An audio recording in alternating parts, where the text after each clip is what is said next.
스갱이의 일기장입니다. 불편한 편의점, 김호연. 이해할 수도 믿을 수도 없기에 선숙은 도꼬 씨를 대면대면하게 대했다. 하지만 주인 언니는 도꼬 씨를 막내 동생 대하듯 했고 시현 역시 그와 격이 없이 대화를 나누는 듯 했다.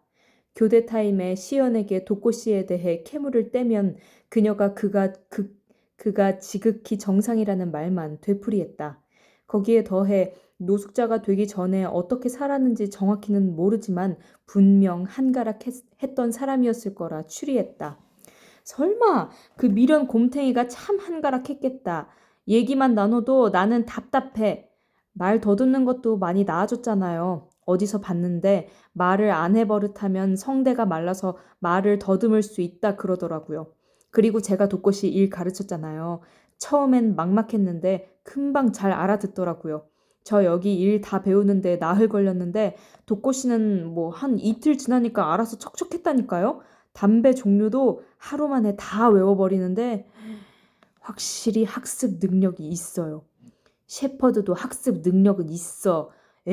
차원이 다르죠. 게다가 가끔 행동하는 거 보면 카리스마가 있어요. 진상 떠는 손님한테는 무서운 표정도 짓고 아무튼 최소 식당 사장 정도는 해본 사람 같아요. 어디 조폭 말석에서 양아치 몇 데리고 있었겠지. 사실 진짜 그쪽 사람 아닐까도 잠깐 생각했는데 그건 아닌 것 같아요.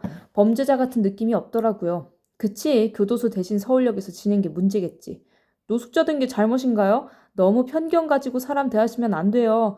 시연이 너 편견이 다 나쁜 건 아니다. 세상 늘 조심해야 해.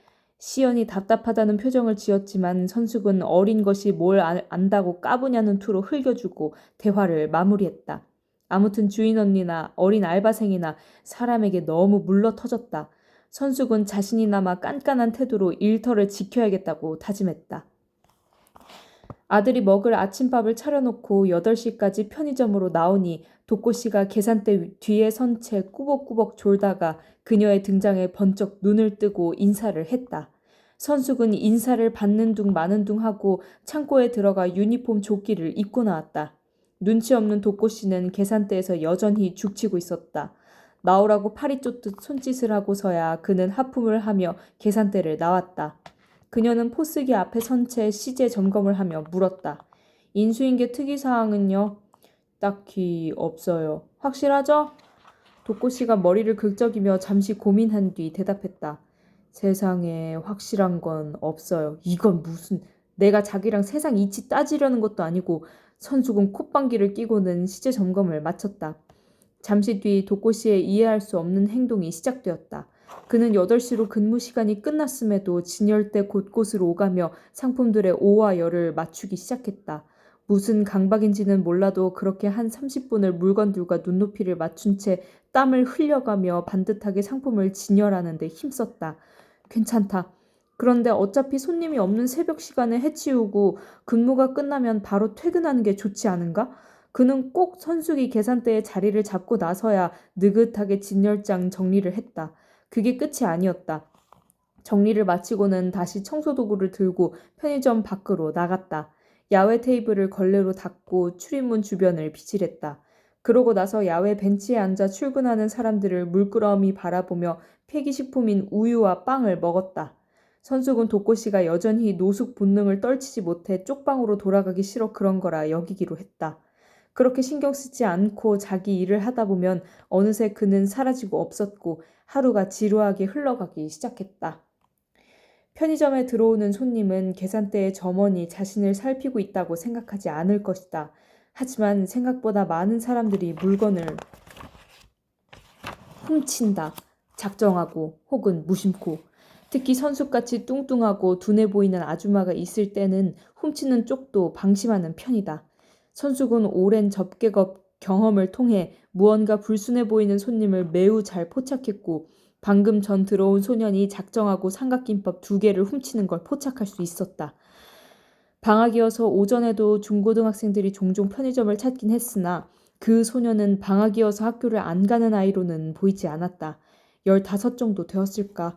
선숙만한 키에 어딘가 어두운 낯빛과 허름한 옷차림이 원효로와 전자상가 부근에서 떠돈다는 불량 청소년 무리를 연상케 했다. 소녀는 진열대 사이를 오가며 선숙을 몰래 살피고는 그녀가 딴전을 피우자 잽싸게 삼각김밥 2개를 점퍼 안으로 쟁여넣었다. 그리고 다시 진열대 사이를 오가며 시간을 보내다가 계산대를 향해 다가왔다. 그 짧은 순간에 그녀는 이 소년을 어떻게 처리할지 5만 가지 생각이 들었다. 고작 삼각김밥 2개에 칼이라도 지니고 있을지 모를 불량 청소년과 맞설 필요가 있나 하는 생각이 앞섰지만 누구에게도 만만해 보이는 걸 싫어하는 그녀의 깐깐한 성격이 빠르게 치고 나왔다. 아줌마, 여기 짜몽 없어요? 짜몽이 뭐니? 그런 거 없는데? 선숙은 대답이 궁금하지도 않다는 듯 빠르게 돌아서는 소년의 팔을 타이밍 좋게 잡아챘다.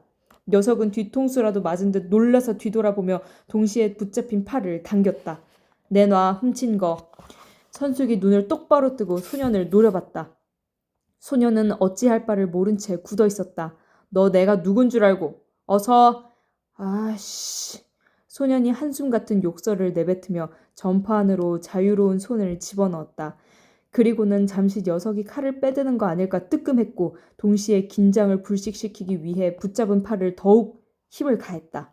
소년이 삼각김밥을 꺼내 계산대에 내려놓았다. 그런데 한계다. 선숙은 어림없다는 표정으로 그 소년에게 턱짓을 했다. 다 꺼내. 경찰서 끌고 가기 전에 어서. 선숙이 까미를 혼낼 때 그러듯 낮고 위엄있게 말했다. 그때였다. 소년이 다시 점퍼에 손을 넣더니 벼락같이 꺼낸 삼각김밥을 그녀의 얼굴에 던졌다. 퍽! 날아온 삼각김밥이 선숙의 양미간을 때렸다. 그녀는 눈앞이 캄캄해진 채 녀석의 팔을 놓쳤다. 소년이 씨발이라 외치곤 안면 전체가 얼얼한 그녀를 뒤로하고 편의점 문을 나서려는 찰나 밖에서 누군가 소년이 미는 유리문을 곰 같은 덩치로 막아섰다. 도코씨였다. 야, 짜몽. 문을 열고 들어오며 도코씨가 소년을 향해 미소를 지어 보였다. 소년이 어찌할 바를 모르고 뒷걸음질을 쳤다. 도코씨는 차분하게 들어와 맡겨놓은 물건을 챙기듯 소년을 한 팔로 감싸 안고 선숙 쪽으로 다가왔다. 소년은 속수무책 도코씨에게 이끌려 계산대 앞으로 끌려왔다. 그녀 역시 겨우 정신을 차리고는 카운터 앞으로 걸어 나왔다. 이 녀석이 까먹고 계산 안 한 거 있죠? 까먹기는 경찰서 데리고 가요. 어서! 선숙이 도코씨의 팔에 감싸인 채 고개를 숙인 소년이 들으라는 듯 소리쳤다. 하지만 도코씨는 소년이 꼼짝 못하게 꽉 팔로 안은 채 고개만 갸웃거릴 뿐이었다. 부하가 치민 선숙이 그에게 따지듯 물었다. 왜? 아는 애예요?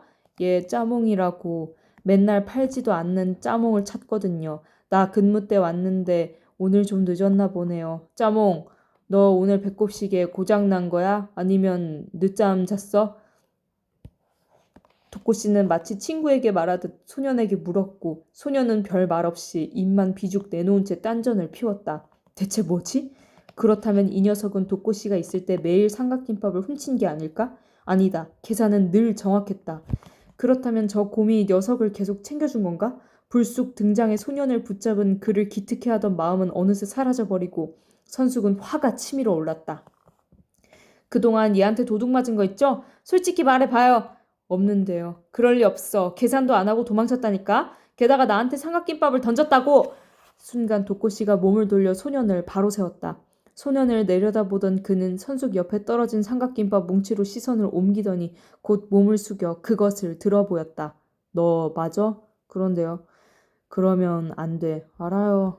선숙은 도코씨와 소년의 차분한 대화를 듣고 있자니 더욱 부하가 치밀었다. 당한 사람은 난데 왜 두 사람이 서로 풀고 있냔 말이다. 혀를 차는 선숙에게 도코씨가 몸을 돌리며 삼각김밥을 쭉 내밀었다. 뭐지? 계산해요. 선숙은 콧방귀를 꼈다. 하지만 도코씨가 굳은 표정으로 팔을 거두지 않자 왠지 모를 긴장에 정신이 들었다. 그녀는 망설이던 손을 움직여 바코드 리더기로 삼각김밥 2개분 계산을 찍었다. 도코씨는 호주머니에 손을 넣더니 꼬깃꼬깃한 5,000원짜리 지폐 한 장을 꺼내 그녀에게 건넸다. 선숙은 벌레라도 되는 양 조심스레 그것을 받아 포스기에 넣고 잔돈을 건네주었다. 도코씨는 그럼에도 손에 쥔 삼각김밥을 치우지 않고 선숙 앞에 들고 있었다. 치워요. 계산 안 끝났잖아요. 이거 던져요. 도코씨가 턱짓으로 소년을 가리켰다. 이 인간 지금 나보고 녀석이 한 짓을 똑같이 하라는 거야? 선숙은 어이가 없었다. 독고씨의 진지한 표정도 그랬지만 그 뒤에 선 채 마치 집행을 기다리는 사형수처럼 풀이 죽어있는 소년을 보자 말문이 막혔다. 어서요. 이제는 독고씨가 자신을 재촉하고 있었다. 선숙은 정신을 차리고 그가 주도하는 흐름을 끊어야 한다고 생각했다. 집어치워요. 내가 애처럼 김밥이나 던질까. 가져가 둘이 처먹든가 버리든가 알아서 해요. 선숙이 소리를 빽 지르며 쏘아붙였다. 독고씨가 웃었다. 웃어? 황당해하는 그녀를 향해 독고씨가 소년의 어깨를 잡아 돌려세웠다. 용서해 주셨어. 늦게라도 사과해. 소년은 숙인 고개를 더 숙여 선숙에게 쌍감하고 뚜렷한 정수리를 보여주었다. 죄송합니다. 고개를 들며 모기소리만하게 소년이 말했다. 선숙은 더 보기 싫다는 듯 손사래를 쳤다. 독고씨가 마치 아들과 동행한 가장처럼 소년의 어깨에 팔을 두른 채 편의점을 나섰다. 둘은 야외 테이블로 가 삼각김밥을 사이좋게 까기 시작했다. 선숙은 잠시 두 사람이 삼각김밥을 먹으며 웃는 모습을 바라보았다. 방금 무슨 일이 벌어졌던 거지? 도둑질을 한 소년이 있었고 자신은 그걸 막다가 김밥의 미간을 강타당했다. 도망치는 소년을 마침 등장한 독고씨가 붙잡았고 훔친 물건을 대신 계산해주고 녀석의 사과를 받아내주었다. 피해자는 도둑질을 당하고 김밥으로 얼굴을 강타당한 자신이어야 했다. 하지만 독고씨가 순식간에 일을 정리해버리는 바람에 제대로 화도 못 내고 말았다.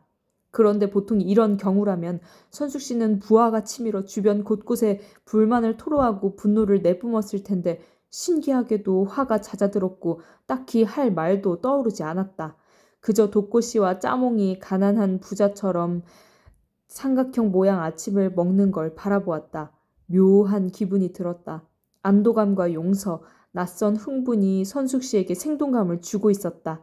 자신 역시 이 기묘한 소동극의 삼각형 한 변을 차지한 게 이상하게 재미있다고 느껴져서 삼각김밥을 까며 그들에게 다가가야 하는 게 아닌가 하는 생각이 들 정도였다. 독고씨는 그동안 짜몽이란 녀석을 챙겨줬겠지. 그러기에 저 불량한 녀석이 두말 않고 그의 지시를 따르는 것이고 선숙 역시 미간이 뻐근하긴 하지만 좀처럼 누굴 봐주는 적이 없는 자신에게 생긴 변화가 신선하게 느껴졌다. 한마디로 기분이 좋아졌다.